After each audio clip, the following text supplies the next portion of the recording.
안녕하세요. 오늘의 뉴스레터에 오신 걸 환영합니다. 최근 인도 육군 참모총장이 한국산 무기 대량 도입을 위해 방한한 가운데 때 아닌 감동의 눈물을 흘렸다고 합니다. 다름 아닌 K9 자주포 신기술을 실제로 눈으로 보고 체험하고는 소스라치게 놀란 건데요. 이뿐 아니라 중국을 잡으려면 한국 무기가 필요합니다. K9에 이런 기능이 있었다고요? 라는 말을 연신 내뱉으며 K9가 공개한 역대급 신기술에 푹 빠졌다고 합니다. 게다가 최근 인도에서 한국산 무인기까지 추가 도입을 착수한다는 소식이 들려오면서 또 한 번의 대박이 터질 거라는데 자세히 알아보겠습니다.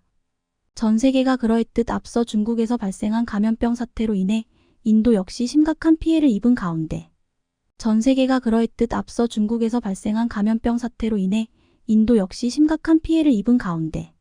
최근 중국 때문에 또다시 비상사태가 발생했다고 해 발칵 뒤집어졌습니다. 올 여름부터 중국 내 전역에서 발병하기 시작한 마이코플라스마 폐렴이 겨울로 접어들면서 엄청나게 기승을 부리면서 중국과 국경을 맞대고 있는 인도가 바짝 긴장을 하고 있는 겁니다. 가뜩이나 사이가 좋지 않은 양국이 이번엔 호흡기 감염병 확산으로 인해 또 한 번 부딪힐지 시선이 모아지고 있지만 사실 중국과 인도의 갈등은 과거 서로 육탄전까지 벌였을 정도로 심각하게 골아있는 상태입니다.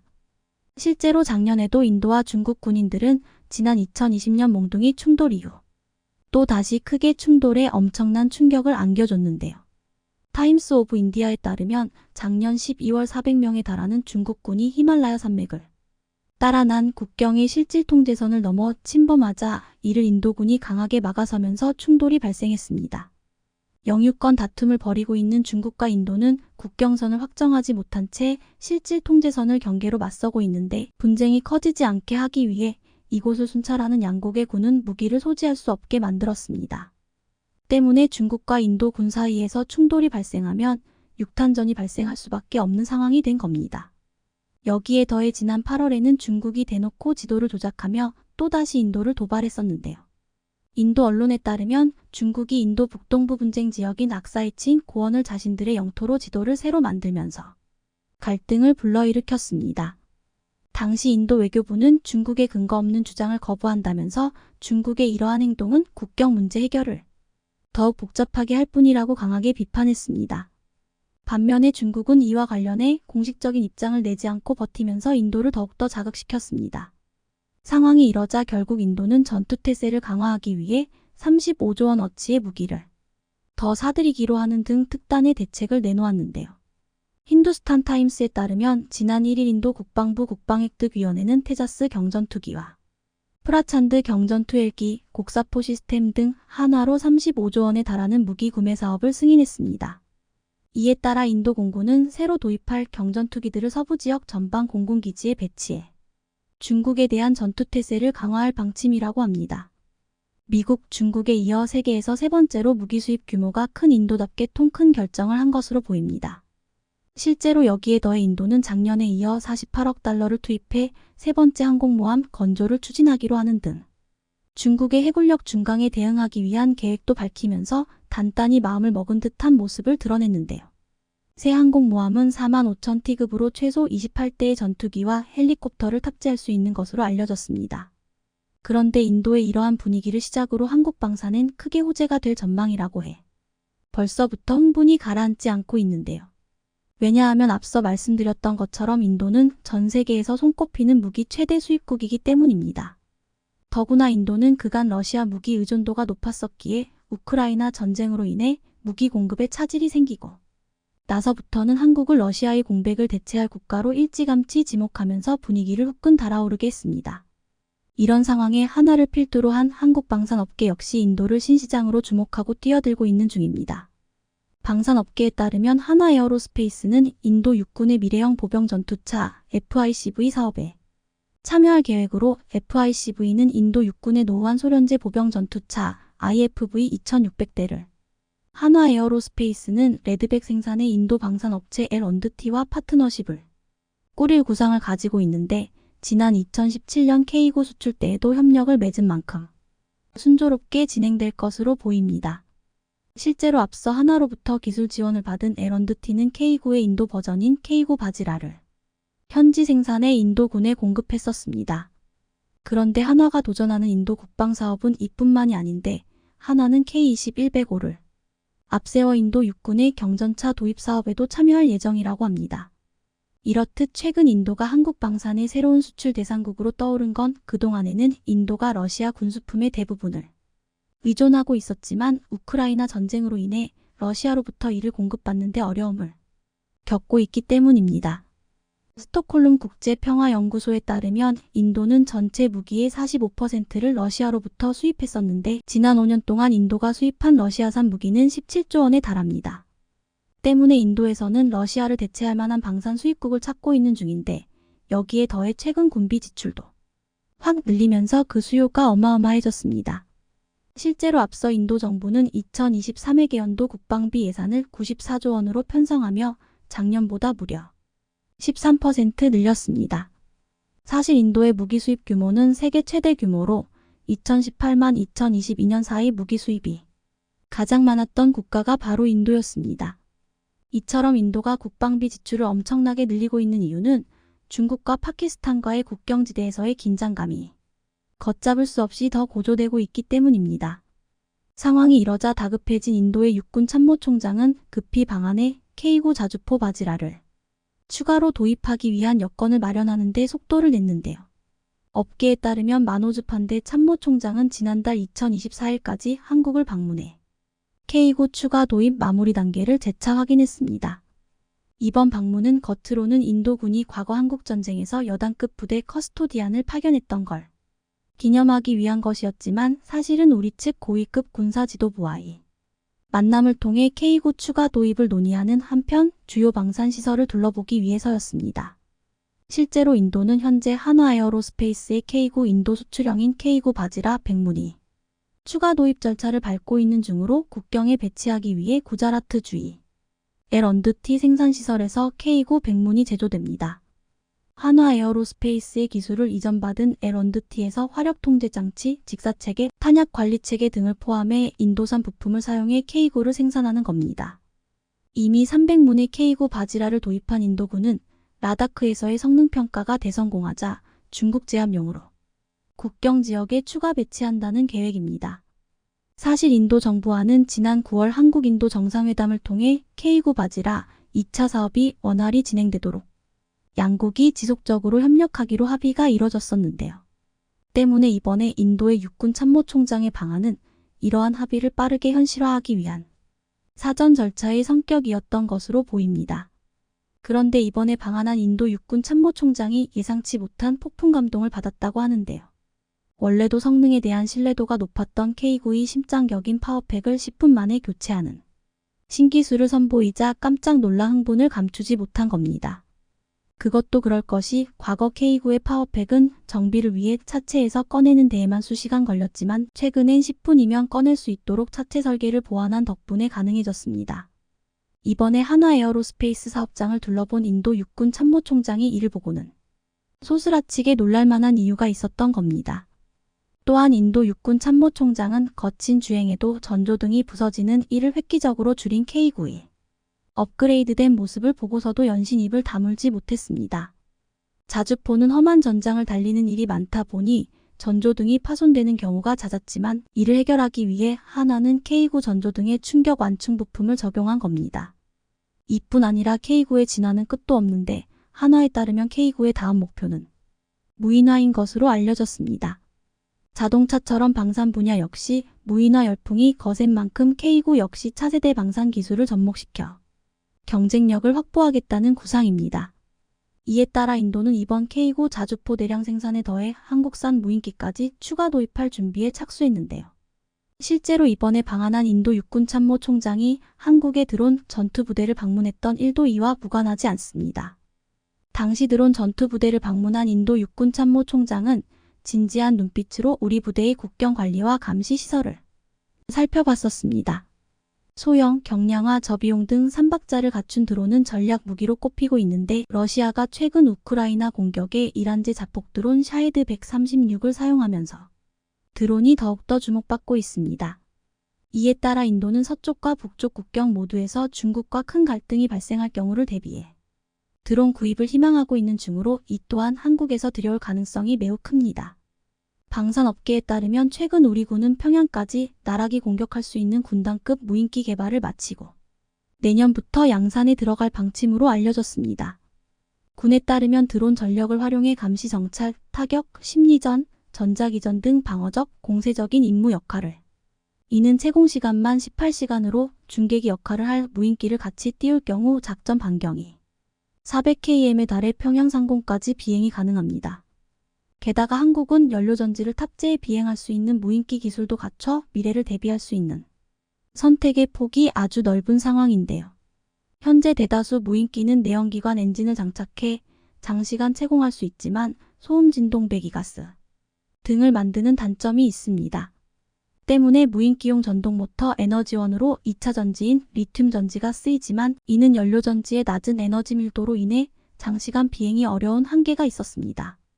하지만 최근 국내 연구진이 자체 제작해 실증에 성공한 무인기용 연료전지를 활용하면 이러한 단점 없이 총 770km 거리를 11시간 연속 비행할 수 있게 됐습니다. 기존 연료전지가 지닌 낮은 에너지 밀도 문제를 우리 연구진이 고분자 전해질을 활용해 1kW급 연료전지를 개발하는 등 기술적으로 해결했기 때문입니다. 해당 기술은 앞으로 해안 공중산업 모니터링은 물론 정찰 자산으로도 활용될 수 있어 우리 군에서 상당한 관심을 기울이고 있다는데요. 전 세계 방산 시장에서 매력적인 시장으로 부상하고 있는 인도가 한국을 택하지 않을 이유는 전혀 없어 보입니다. 한국의 대포 곡사포는 이미 가동 중입니다. ORGYSG 훈련장에서 폴란드 육군 프로그램 에덤 거지바우스키 벨ICI다. 안녕하세요. 최신 한국 장비는 이미 훈련장에 있습니다. NATO의 동쪽 측면에 대한 방어책이죠. 제6공수여단의 조준선에 있는 토론에서 발포 테스트 중입니다. 제16기계화 사단이 폴란드 북동부를 보호하고 있습니다. 제1포병여단이 이미 가장 현대적인 한국산 K9 곡사포를 보유하고 있고 제20기계화 여단이 신형 한국산 K 전차를 보유하고 있다는 것은 놀라운 일이 아닙니다. 폴란드 군대의 현대화가 지속되고 있다는 것은 분명합니다. 이곳은 폴란드 최초의 훈련장으로 우리 육군 K 탱크의 최신 인수 직후 새로운 사격 훈련을 했습니다. 우리는 승무원의 결속력, 사격 통제 시스템 사용 방법, 한국 국방부는 이번 여름에 첫 번째 K 탱크를 보냈습니다.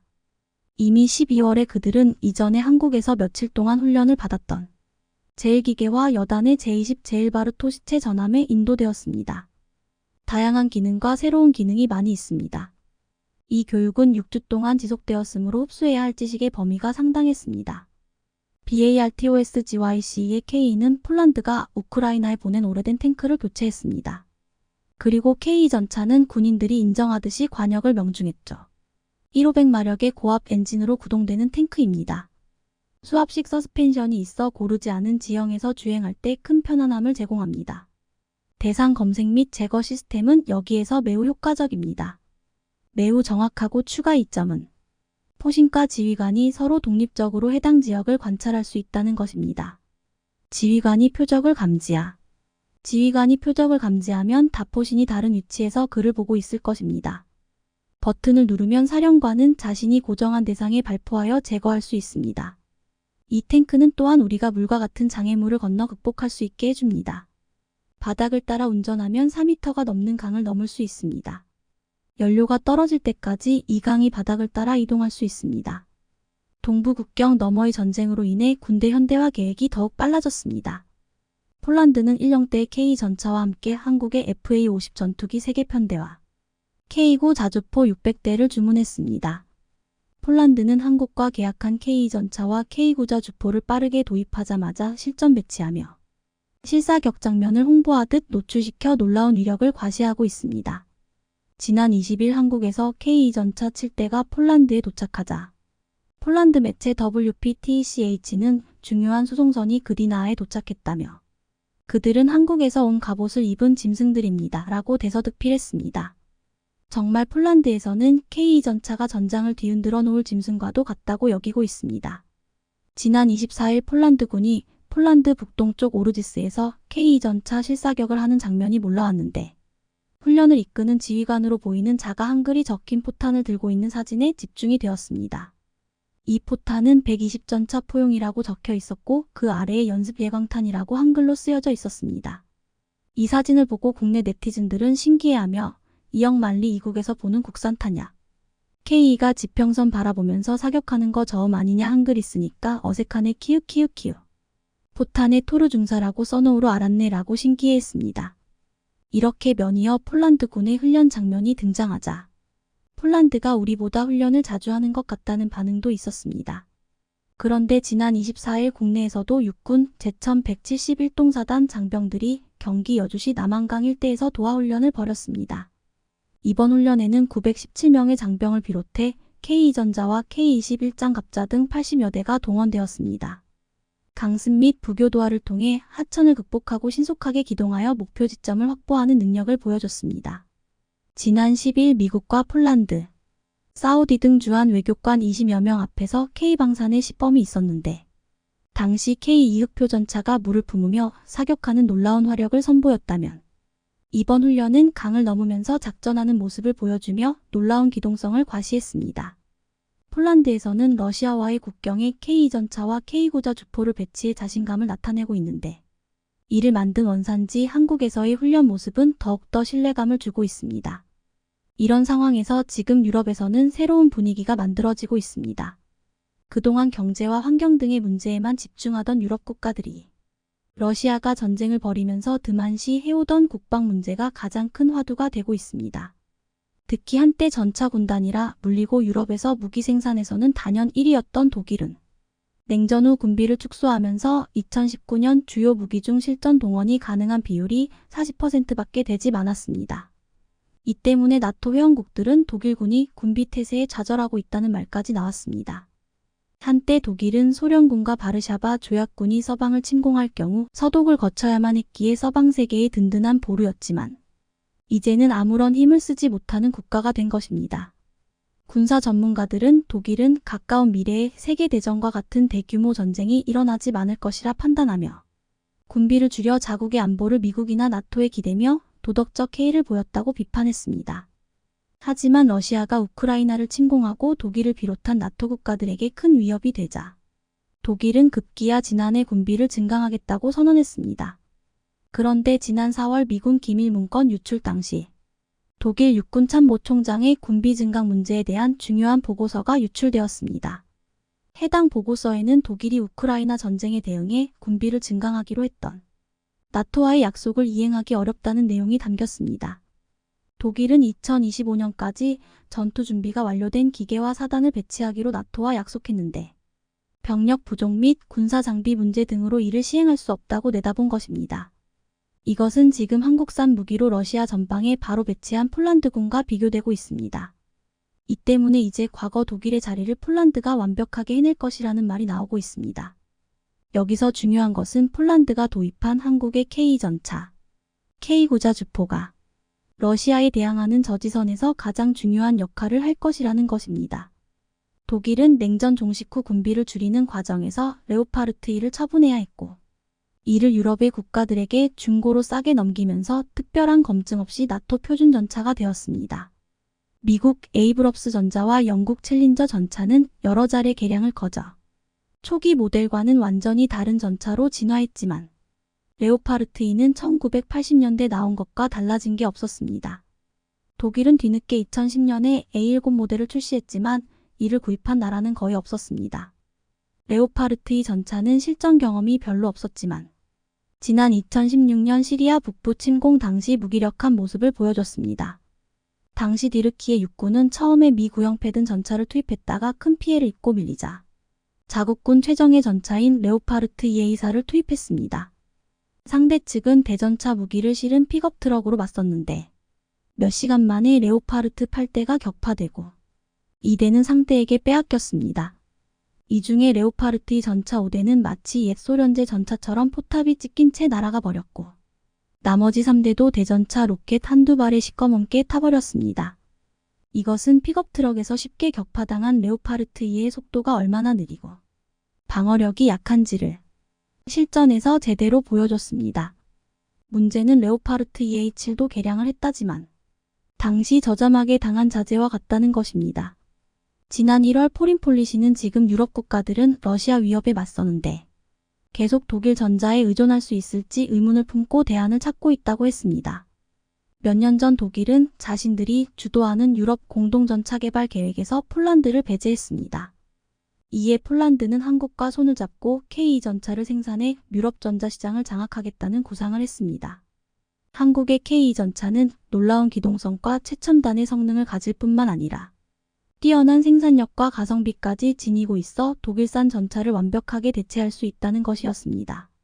결국 이러한 폴란드의 구상이 한국과 손을 잡자 현실로 이뤄지고 있습니다. 이제는 유럽 전차의 표준이 독일제가 아닌 한국산이 될 가능성이 커지고 있다는 것입니다. 최근 네덜란드가 독일의 전차만을 믿을 수 없다며 새로운 전차를 도입해야 한다고 말하고 지난 24일 김승겸 합참의장이 스웨덴을 방문해 스웨덴군 최고사령관을 만나 회담을 나눴습니다. 이렇게 많은 유럽국들이 이제는 한국을 바라보고 있습니다. 최근 한국이 독일과 군사비밀정보 보호협정을 체결할 것이라는 보도가 나오자 독일에서는 독일이 한국과 군사기밀을 공유하는 이유가 무엇입니까? 라는 질문이 나왔습니다. 한국군이 안보 문제를 공유하는 NATO 및 기타 국가의 부대와 이에 독일 매체 도이치 빌레는 이렇게 말했습니다. 한국군이 안보 문제를 공유하는 NATO 및 기타 국가의 부대와 함께 훈련에 참여하는 것이 합리적입니다. 이러한 훈련은 군수품, 무기 시스템 및 부품의 상호 운용성을 보장하는 데 매우 중요하며 공급망이 보장됩니다. 독일 해군과 공군이 한국군과 함께 훈련에 참여하는 동안 한국은 유럽에 첨단 무기 시스템을 수출하고 있습니다. 지난해 한국은 폴란드와 150억 유로 162억 달러 규모로 추정되는 대규모 방위 협정을 체결했습니다. 여기에는 약 1.000대의 K 주력 전투 탱크, 648대의 자주포 및 48대의 FA-50 전투기 판매가 포함됩니다. 폴란드가 NATO 회원국이기 때문에 독일군이 언젠가는 한국 장비로 맞서게 될 훈련에 참가할 것이라는 의미입니다. 이제 한국은 유럽의 방위에서 가장 중요한 나라가 되고 있습니다. 미국과 러시아 사이에서 전략적 모호함을 유지해 이득을 챙기는 튀르키예에서 놀라운 소식을 전해왔습니다. 바로 한국의 천무를 튀르키예가 수입하겠다고 나선 것인데요. 날이 갈수록 전쟁의 위협이 튀르키예에게도 다가오는 가운데 강력한 무장으로 이를 대비하겠다는 취지에서 한국의 도움을 요청했다고 합니다. 폴란드도 천무 도입을 선언한 가운데 튀르키예까지 천무를 찾으며 한국 방산의 인기는 날이 갈수록 높아져 가는데요. 대체 튀르키예에서 무슨 일이 벌어지고 있는지 지금부터 자세하게 설명해 드리겠습니다. 이제는 누가 뭐라고 해도 형제의 나라가 된 폴란드. 대규모 방산 계약을 통해 다수의 한국 무기를 수입한 폴란드에서 또 하나의 기쁜 소식이 전해졌습니다. 바로 한국의 K239 천무 다연장 로켓포를 도입하겠다고 공식적으로 밝히며 추가 무기 도입을 시사한 것이죠. 미국 방산 매체 디펜스 뉴스는 현지 시간으로 31일 폴란드 국방부가 K239 천무 구매를 검토 중이라는 소식을 전했습니다. 폴란드 국방부 대변인은 천무 발사대 차륜 플랫폼의 잠재적 인수와 공동 개발과 관련 한국 파트너와 함께 수입에 대한 구체적 내용을 이야기하고 있다고 밝혔습니다. 애초부터 미국의 하이마스 HIMARS를 구입하겠다던 폴란드가 천무로 방향을 튼 것은 바로 물량 문제. 현재 우크라이나에 하이마스를 총 투입하고 있고 생산을 한참 기다려야 하는 입장에서 폴란드는 천무로 방향을 돌린 것입니다. 속도가 더 중요해진 현대전에서 몇 년을 기다려도 받을 수 있을지 요원한 하이마스에 비해 천무는 빠른 생산과 다수의 무기를 쉽게 구입할 수 있어 폴란드 입장에서는 더할 나위 없는 무기죠. 이미 천무는 해외 군사 전문가들과 각 군 부대에서 하이마스와 대등한 기동력을 갖춘 것은 물론 방어력은 더 우수하고 화력은 2배 이상이라는 평가를 들었습니다. 16초 이내에 초탄 발사가 가능한 빠른 타격은 상대가 미처 대비하기도 전에 상대 병력을 초토화할 수 있어 전장에서 게임 체인저라 불리는 하이마스를 압도할 수 있는 스펙. 천무를 선택한 폴란드의 결정에 많은 이들이 주목했죠. 그리고 폴란드만이 아니라 또 다른 국가에서 한국의 천무에 대해 관심을 보였습니다. 바로 튀르키예가 그 주인공인데요. 사실 러시아와 전쟁을 직접 수행하는 우크라이나와 러시아와 지속적인 갈등을 겪고 있는 폴란드를 비롯한 동유럽 국가들이 무기를 구입하는 것은 이해할 수 있으나 튀르키예가 천무에 관심을 보이는 것은 사뭇 이해하기 어려운데요. 이를 알기 위해선 튀르키예가 국제 무대에서 차지하는 위치를 알아야 합니다. 튀르키예는 현재 우크라이나, 러시아 전쟁에서 협상 테이블을 제공하는 국가로 서방과 러시아 양 진영의 중간지대에 위치해 있습니다. 에르도안 튀르키예 대통령은 자국의 이익을 극대화하기 위해 러시아와 미국 사이에서 균형 외교를 펼치며 무기 판매와 경제적인 이득을 얻고 있습니다. 우크라이나와 러시아와 지리적으로 인접한 곳에 있다는 것 역시 중립 외교를 하기 좋은 곳입니다. 튀르키예에서는 이 전략을 모호성 전략으로 간주하며 이득을 보고 있었는데요. 그러나 전쟁의 양상이 장기화되면서 총력전의 양상을 보이자 러시아와 미국 양쪽은 세계 각국을 상대로 편을 고르라는 강요를 하게 됩니다. 중립이 아니라 어느 한쪽 편을 들라는 압박이 거세졌죠. 내심 불쾌했습니다.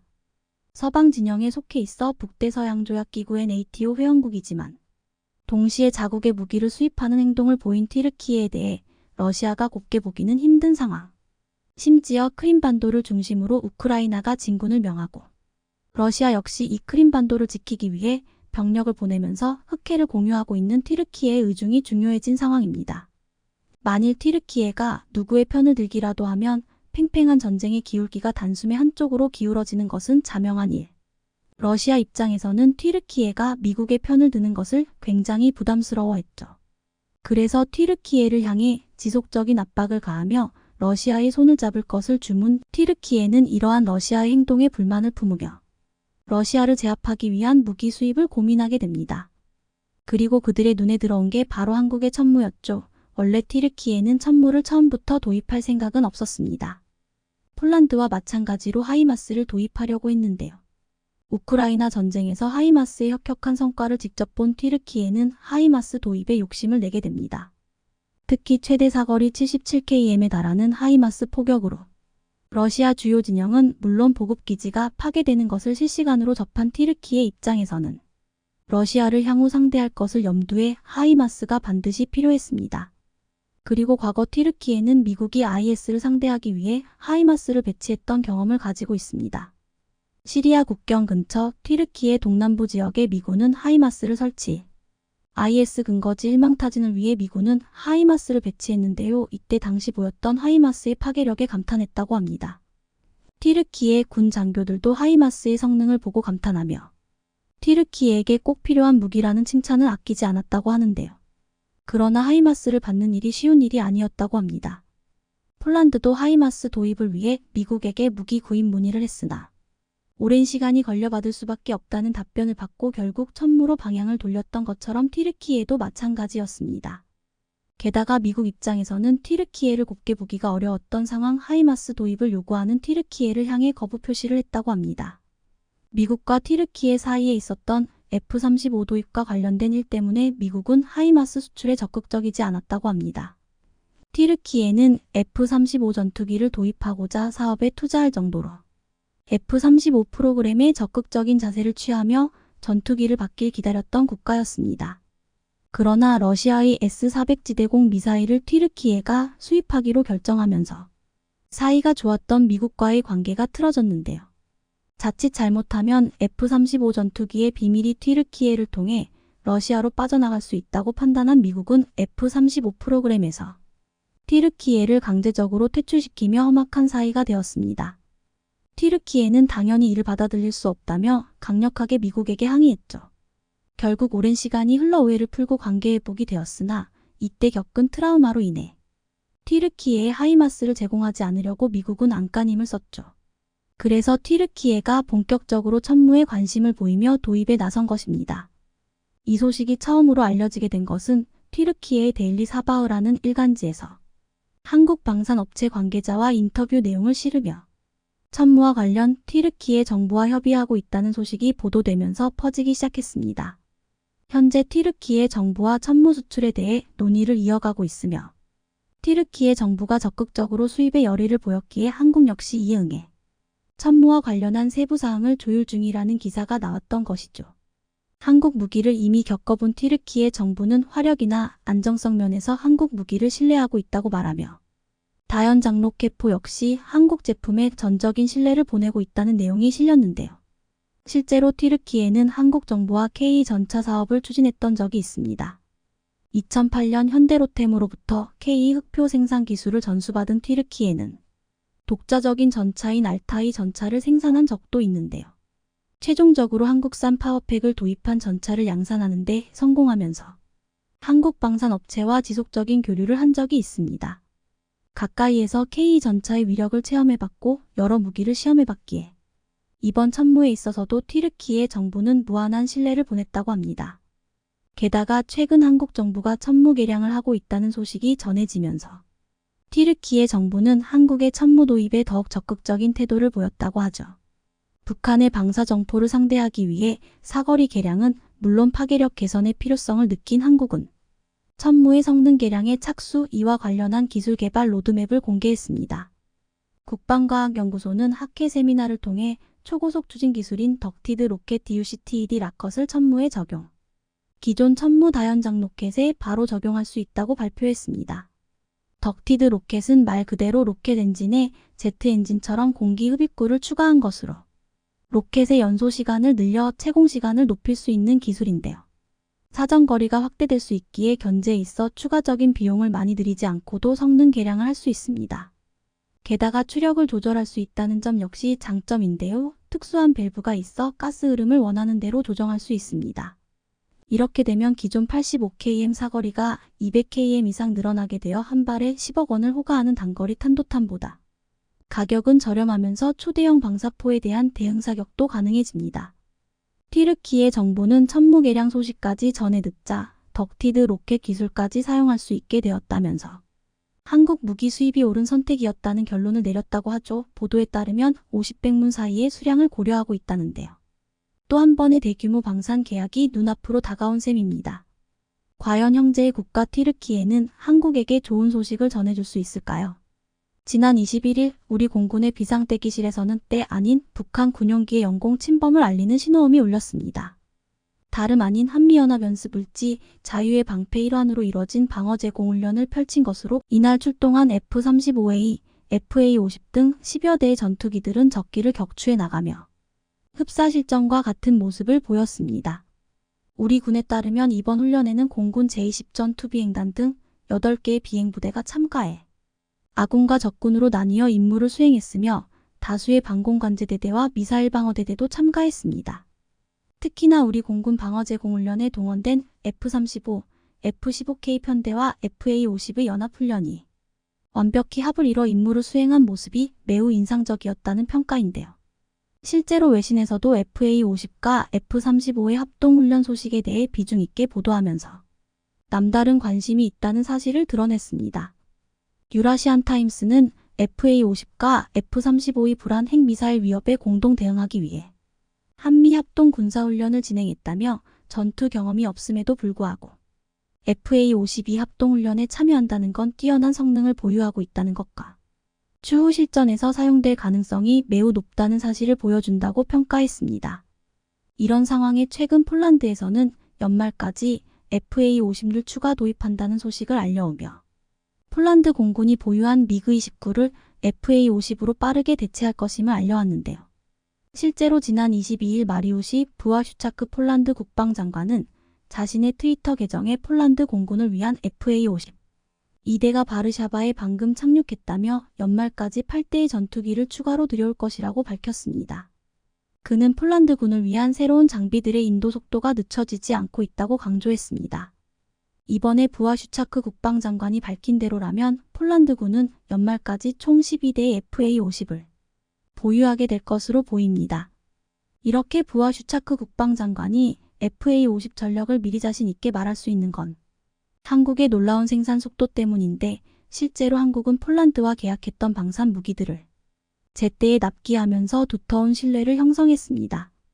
폴란드 입장에서는 벨라루스를 통해 러시아가 압박을 가하고 있는 상황에서 한국의 빠른 생산 속도 덕분에 부족한 전력을 언제 보충하고 투입할 수 있을지 미리 계획할 수 있어 무한한 애정을 보내고 있는데요. 실제로 이런 이유로 부아슈차크 국방장관은 FA-50GF의 연내 배치 계획이 차질 없이 진행될 거라고 연신 강조하고 있는 중으로 폴란드 공군에서도 누구보다도 FA-50을 적극 홍보하고 있다고 합니다. 부아슈차크 국방장관은 21일 열린 FA-50 공개 행사에서도 현지 기자들과 만나 FA-50GF 2기를 인수했으며 연말까지 추가로 10기가 도착할 예정이라고 밝혔었습니다. 앞서 KAI와 총 48기의 FA-50 공급 계약을 체결한 쫄란드는 올해 말까지 FA-50GF 12기를 받기로 돼 있었는데 매달 23대 FA-50가 폴란드로 향할 거란 이야기입니다. 이에 앞서 KAI는 지난달 FA-50GF 125기를 출고하고 폴란드 공군에 인도를 완료했는데요. 이렇게 인도된 FA-50은 지난달 마인스크 마조비에츠키 제23 전술 항공기지에서 시험 비행을 진행했으며 폴란드 국군의 날 행사에도 주축으로 참여해 미그 29와 함께 비행하며 성공적으로 신고식을 치렀습니다. 부하 슈차크 국방장관은 오매물만 기다렸던 FA-50GF를 인도받고 나서 소련제 항공기보다 몇 배는 더 낫다고 입이 닳도록 칭찬하기에 바빴습니다. 그러면서 그는 폴란드 정부는 기록적인 속도로 소련시대 군용기를 FA-50과 같은 서구 장비로 교체하고 있다며 FA-50의 우수성을 우회적으로 자랑했습니다. 실제로 앞서 개최된 폴란드 국군의 날 행사에서는 미그 29가 떠나고 FA-50이 들어온다는 의미의 비행쇼를 선보이며 전력 교체를 쫄란드 국민들에게 대대적으로 알렸는데요. 이날 폴란드 공군은 미그 29를 FA-50과 함께 비행하는 모습을 드러내고 난 뒤 미그 29가 먼저 편대를 이탈하면서 FA-50로 교체되는 퍼포먼스를 했습니다.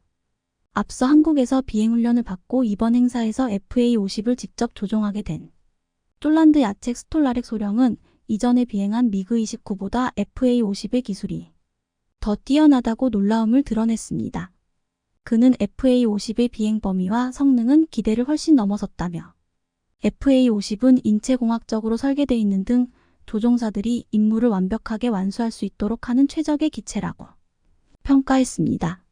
그런데 일각에서는 FA-50GF의 다른 전투기들에 비해 무장이 약한 것 아니냐는 주장이 나오고 있는데 FA-50GF를 도입한다고 하더라도 쫄란드 공군이 전술적으로 이용할 수 있을지 의문이라며 폴란드에 인도된 FA-50GF는 TA-50 전술입문 훈련기 블로기를 토대로 만들어졌는데요. 기총과 공대 공공대지 무장을 기본으로 탑재하며 FA-50에 장착된 통합적 밀집 격탄을 비롯한 정밀 유도 무기를 운용할 수 있습니다.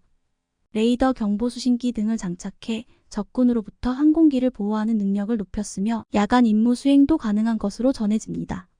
그런데 FA-50GF의 경우 폴란드가 우크라이나에게 미그 29를 공여하면서 전력 공백을 빠르게 메우기 위한 목적이 가장 컸기에 상대적으로 무장이 약할 수 있지만 앞으로 쫄란드에 공급할 FA-50PL은 블록 20 버전으로 이런 쓸데없는 걱정을 하지 않아도 될 것 같은데요. 실제로 쫄란드 공군의 요구를 반영한 FA-50PL은 AESA 레이더인 팬텀 스트라이크를 탑재하며 공중급 유 기능과 더불어 정밀 유도무기 등을 운용하는 능력도 갖출 전망입니다. 실제로 KAI는 FA-5PL에 대해 F-16 이상의 성능을 갖출 것이라고 밝혔습니다. 여기에 더해 스나이퍼 타겟팅 포드, 레이저 유도폭탄 등으로 무장이 더욱더 강력해질 예정으로 폴란드에 배치된 FA-50GF 역시 나중에 블록 20으로 개량할 수 있기에 일각의 우려를 완전히 물식시킬 것으로 보입니다. 그것도 그럴 것이 사실 폴란드에서 FA-50 도입을 결정한 건 미그 29의 전력 공백을 메우기 위한 대체품이 아니라 러시아와 벨라루스를 대항하기 위한 핵심 무기로서 역할을 해줄 것으로 봤기 때문인데요.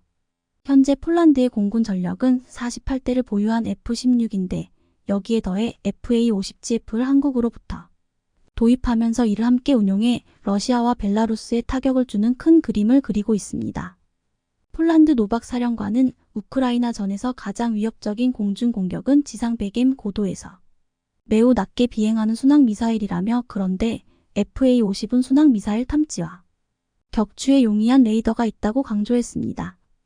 애초부터 쫄란드는 FA-50 도입을 결정하면서 실전에 바로 투입할 계획이었으며 폴란드의 이런 기대에 부응해 FA-50은 F-16과 함께 바그너 그룹에 치명적인 타격을 줄 수 있을 것으로 보입니다.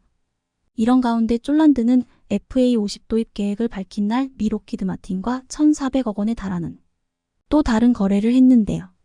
쫄란드 군비청이 록히드 마틴의 주야간 표적 식별장비 스나이퍼 어드밴스드 타겟팅 포드 ATP를 탑재하기 위해 구매 계약을 체결한 겁니다.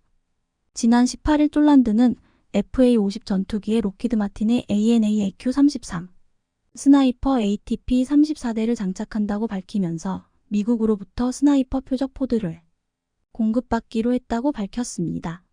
스나이퍼 ATP는 록히드 마틴이 제작한 3세대 타겟팅 포드로 전투기에 장착돼 야간 전천 후의 상황에서 지상 목표물을 식별, 자동 추적, 정밀 유도 지시 기능을 수행합니다. 이번에 도입하는 건 록히드 마틴 2세대 랜턴 타겟팅 포드의 후속 모델로 랜턴보다 탐지거리가 5배 늘어나 매우 정밀하게 장거리에서 목표물을 탐지하고 추적할 수 있게 해준다는 설명입니다. 사실 폴란드의 스나이퍼 ATP 구매는 올 상반기부터 추진됐는데 이는 원래 FA-50PL의 사양에 포함됐었습니다. 우리 군이 4.5세대 전투기 KF-16과 F-15에도 스나이퍼 ATP가 장착돼 있는 상태인데요. 이렇게 FA-50P에 스나이퍼 ATP까지 탑재돼 업그레이드 된다면 경공격기로 알려진 FA-50은 비로소 멀티를 제공 전투기인 F-16에 맞먹는 성능을 발휘할 수 있을 것으로 보입니다. 게다가 최근 한화 에어로스페이스가 전투기 엔진 소재 국산화에 나서면서 한국 방산의 레벨업이 기대되고 있는 상황인데요.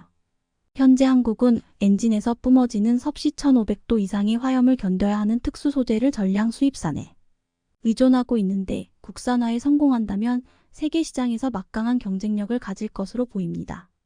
한화 에어로스페이스는 2026년까지 인코넬 718 제조 기술을 국산화하고 데이터베이스를 구축하는 게 목표로 인코넬 718은 내열성이 높아 섭씨 1500도 이상의 화염을 견딜 수 있어 항공 엔진에 가장 많이 사용되는 특수합금입니다. 40년간 9,000대 이상의 항공 엔진을 생산해온 한화 에어로스페이스가 엔진 소재 국산화에 성공한다면 자주국방은 물론 방산 수출에서도 엄청난 기회를 가져다 것으로 보입니다. 안 그래도 우리 주요 방산 업체들이 해외에서 거둬들이고 있는 매출이 상당한 수준인데요. 실제로 방산업계에 따르면 올 상반기 국내 방산업체들의 전체 매출 중 3분의 1을 해외 수출을 통해 거둔 것으로 나타났습니다.